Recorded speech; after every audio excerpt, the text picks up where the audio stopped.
Hi, my name's Sara Marks. I'm one of the librarians here at UMass Lowell. For this video, we're going to go over the different citation styles and some elements of that, so you get an idea of what all these styles do, who uses them, and why they're important. This video is going to cover the APA, MLA, and the Chicago/Turabian style. Let's go over a few basic definitions before we get into them. Parenthetical citation is the way you add a source in text. You put the source, usually the author's name and the year, in parentheses next to the content you're quoting or paraphrasing. An endnote is when you put citations and notes at the very end of a document. A footnote is when you do the same thing, but it's at the end of a page in the footer section.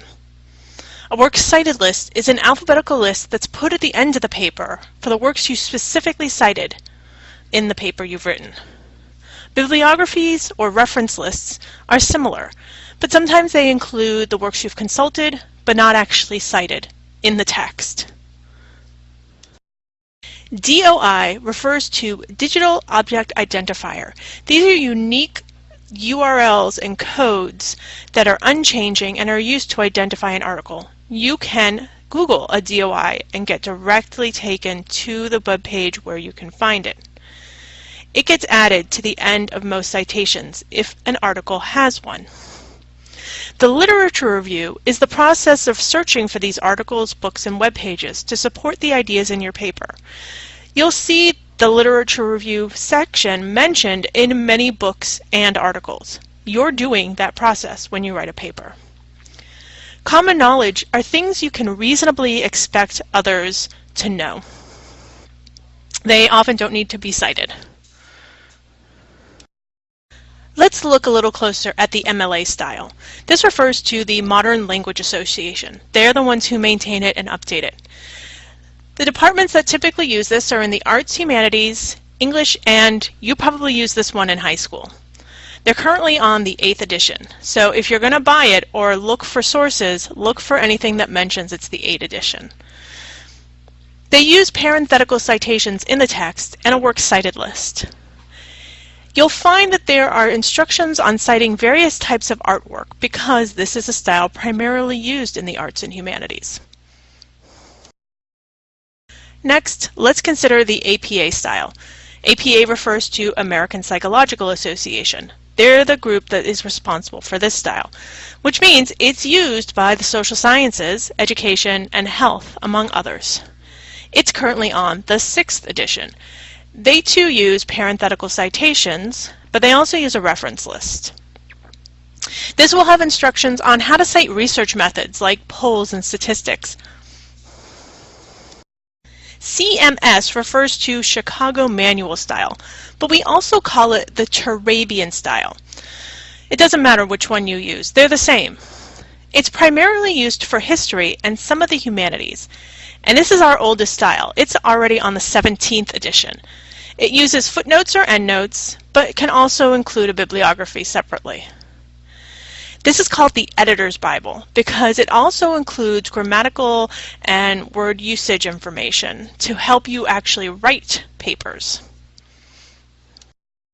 People ask us a lot of questions about citations, and here are the 3 most common ones that you'll probably have at some point in time.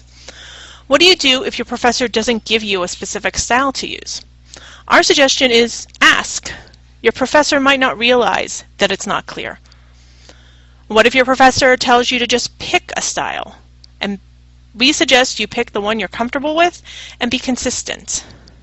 Who can help you if you need it? The library can help in a pinch sometimes, but your best bet is to go to the Writing Center, and you'll find how to contact them in the notes of this video. Sometimes these styles don't look different, but let's compare a book and an article within each of these 3 styles. Let's start with a book.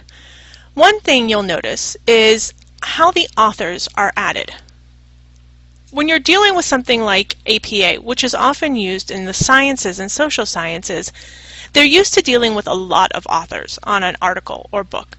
So instead of putting the author's last name and then comma first name, They only do the last name, comma, initial. You can see that in both the article and the books.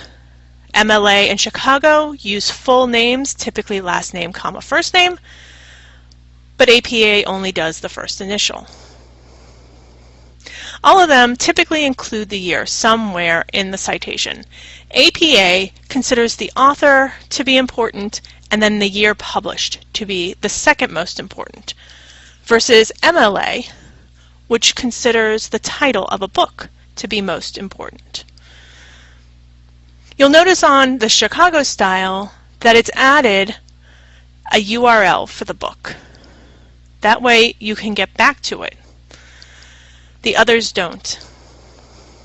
In the article, again, you'll notice that the title of the article is only uppercased in one word. That's the very first word.